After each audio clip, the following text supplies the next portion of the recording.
Hello students, welcome to another biology lecture on Biology Mantra with Priya ma'am. So let's get start. So welcome again class 11th students. We were discussing about the cytology, means the cell biology. Cell biology जिसके father मैंने आपको बताया थे Robert Hooke हैं, उसमें हम लोगों ने बहुत आगे तक स्टडी कर ली थी, काफ़ी ज़्यादा हो चुका था। हम लोगों ने multicellular, unicellular, eukaryotic and prokaryotic cells इन सब की स्टडी कर ली थी। सेल थ्योरी को भी हमने पढ़ लिया था। उसके बाद हम लोग यूकैरियोटिक सेल्स के दो टाइप होते हैं, प्लांट एंड एनिमल सेल्स। दो किंगडम्स जो पूरे बायोलॉजिकल वर्ल्ड में जिनके ऑर्गेनिजम्स आपने बहुत कॉमनली देखे होंगे। एक किंगडम के तो ऑर्गेनिज्म हम लोग खुद ही हैं, ह्यूमन। एनिमल किंगडम से बिलोंग करते हैं।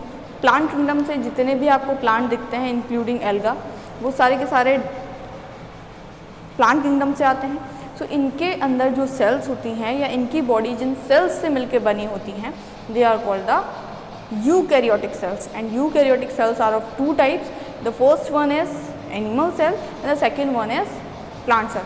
सो आज हम लोग देख लेते हैं कि इन दोनों में क्या मेजर डिफरेंसेस हैं।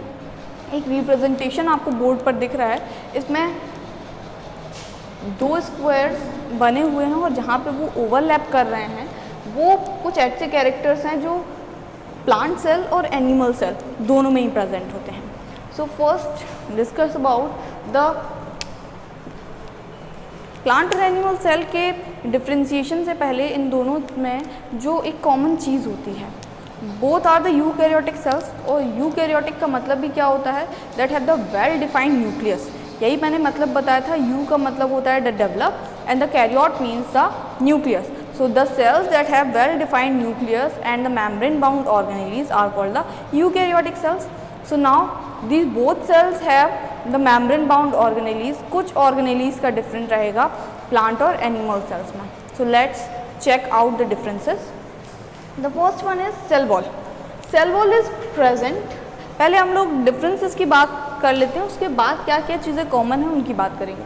The cell wall is present in the plant cells. Plant cells में जो सेल वॉल होती है वो प्लांट सेल्स को एक रिजिडिटी प्रोवाइड करने का काम करती है, जिसकी वजह से वो हार्श एनवायरमेंटल कंडीशन में भी अपने आप को सरवाइव करा सकें। एनिमल सेल्स के ऊपर इस टाइप की कोई भी सेल वॉल नहीं होती है। जब भी आप बुक में या फिर कहीं पे भी प्लांट सेल का फिगर देखेंगे तो आपको फिगर कुछ इस टाइप का दिखाई देगा।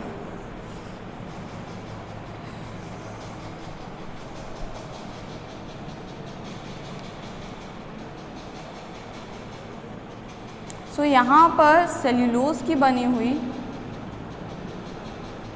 एक सेल वॉल होती है।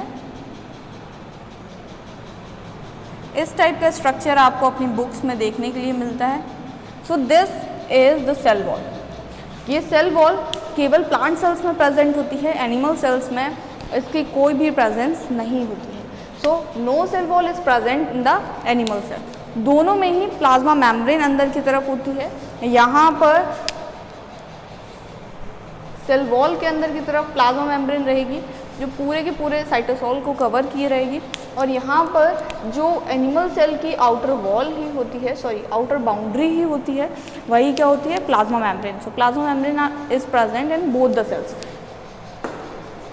Plant cell and the animal cell. The second thing is central vacuole.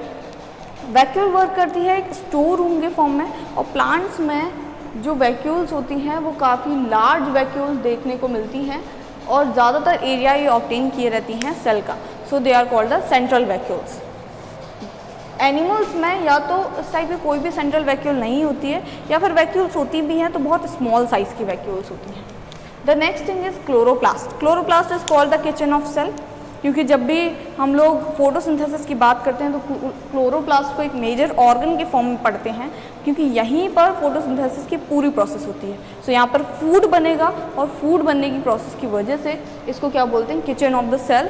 As well as इसी की वजह से जो ग्रीन कलर, जो आइडेंटिफाइंग कलर होता है प्लांट्स का, वो कलर इसी की वजह से उसको ऑब्टेन होता है। क्लोरोप्लास्ट के अंदर क्लोरोफिल मॉलिक्यूल्स रहते हैं जिनकी वजह से डिस्टिंक्ट ग्रीन कलर प्लांट्स के पास होता है। इस एनिमल सेल्स के पास कोई भी क्लोरोप्लास्ट नहीं होता। अगर होता, हम लोगों के पास अगर क्लोरोप्लास्ट होता तो हम लोग क्या करते, धूप में सिंपली खड़े हो जाते, हाथ को धूप में रखते, जैसे जादू, धूप चाहिए उसको केवल एनर्जी के लिए। हम लोगों के साथ ऐसा कुछ नहीं होता है। हम लोग धूप में रह के अपना फूड खुद से नहीं बना सकते हैं। हम लोग अपने फूड के लिए डायरेक्टली और इनडायरेक्टली प्लांट्स पर ही डिपेंड रहते हैं। The next is organs for locomotions are present in the animal cells. Animal cells की स्पेशलिटी होती है कि उनके पास लोकोमोशन के लिए ऑर्गन्स प्रेजेंट होते हैं। बहुत सारे वेरियस फॉर्म्स में प्रेजेंट होते हैं। यूनिसेलुलर ऑर्गेनिजम्स में अगर हम देखें तो पैरामीशियम के पास सीलिया होते हैं, यूग्लिना के पास फ्लैजेला होते हैं, और भी बहुत सारे ऑर्गेनिजम्स हैं जिनके पास सीलिया, फ्लैजेला, स्यूडोपोडिया, अमीबा के पास। तो इस टाइप के लोकोमोटरी ऑर्गन्स जो रहते हैं वो ज़्यादातर एनिमल सेल्स में देखने को मिलते हैं। प्लांट सेल्स में लोकोमोटरी ऑर्गन नहीं होते हैं। बट अगर हम बात करते हैं कुछ गैमीट्स की, लाइक इन एल्गी, तो एल्गी में कुछ गैमीट्स में फ्लैजेला लाइक स्ट्रक्चर मिलता है। यहाँ पर हायर ऑर्गेनिजम्स में भी जो स्पर्म्स होते हैं, स्पर्म्स के पास फ्लैजेला लाइक स्ट्रक्चर होता है। सो these are the differences between plant cell and the animal cell. Now what is the common features?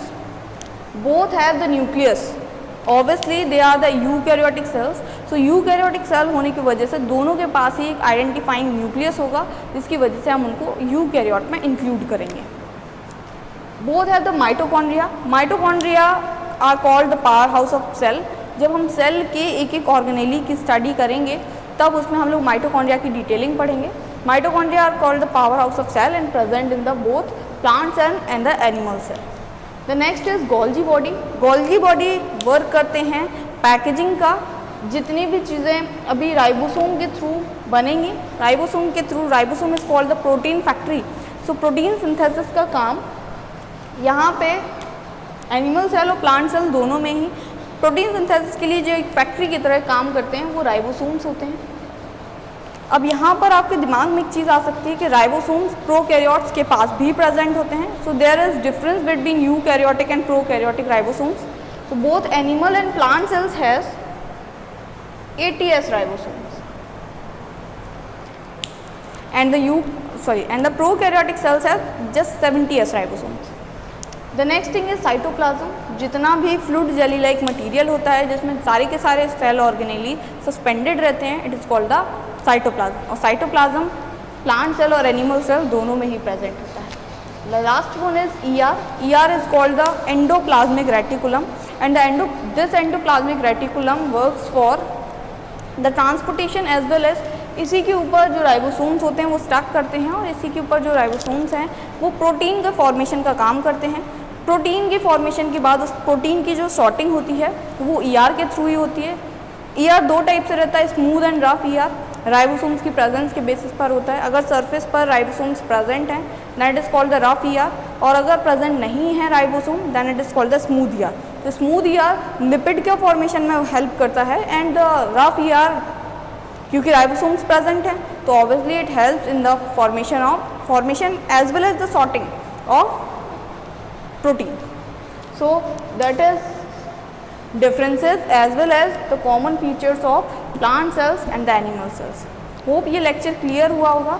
Next lecture से हम लोग बात करेंगे एक एक ऑर्गेनेली की। तो सबसे पहले हम लोग आउटर बाउंड्री से स्टार्ट करेंगे which is the cell membrane, जो कि कॉमन है दोनों में।